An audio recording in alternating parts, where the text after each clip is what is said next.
purposefully haven't told them because they have a sense of security and safety knowing that Jonathan specifically is behind bars.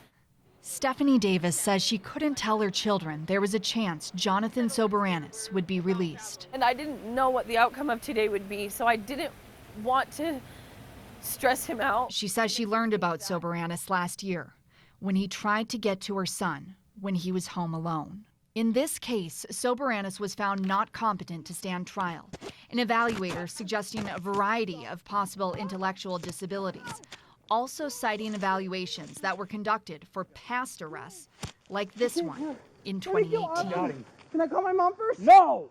In this video, Soberanis is almost 24 years old, accused of showing his genitals to a 9-year-old boy outside a mall restroom. Were you masturbating? Okay. Over the next few years, he's arrested several times for offenses involving boys as young as 5. Every time his competency is brought up, an evaluator told the judge he is not competent, and the charges were dismissed. In 2021, court records state the Division of Services for People with Disabilities was assigned to watch over him, putting him on 24-hour surveillance in 2022.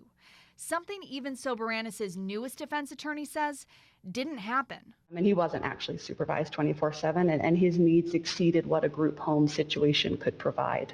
During this time, he's arrested again, this time on the federal level, accused of downloading and sharing child pornography.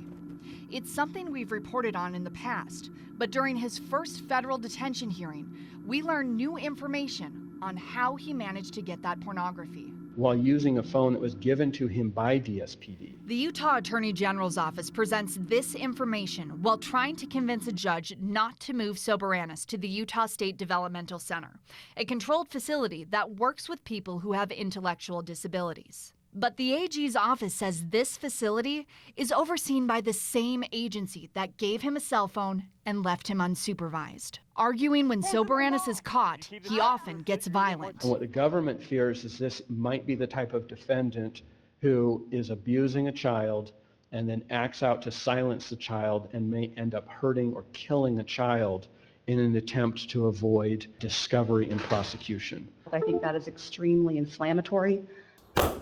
Looking at his history, the evidence, and the nature of the charges. So I don't think anyone is going to dispute this. He manifests a very real danger to little children.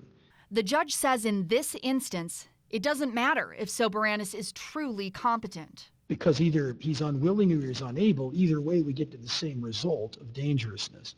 Ruling Soberanis stay in federal custody while he waits for his trial. Stephanie says Soberanis is right where he belongs. They're safe from Jonathan another night because a judge sees it for what it is and not pretending that it's something else. The Attorney General's office says this is really only the second time they have stepped in on a competency case like this. The last time they did this was over a decade ago with Brian David Mitchell, the man who kidnapped Elizabeth Smart. Now, in that case, Utah evaluators didn't think he was competent for trial. But when he was tried at the federal level, which has a different threshold, as well as evaluators, he was found guilty and sentenced to life in prison. For the Justice Files, I'm Courtney Johns.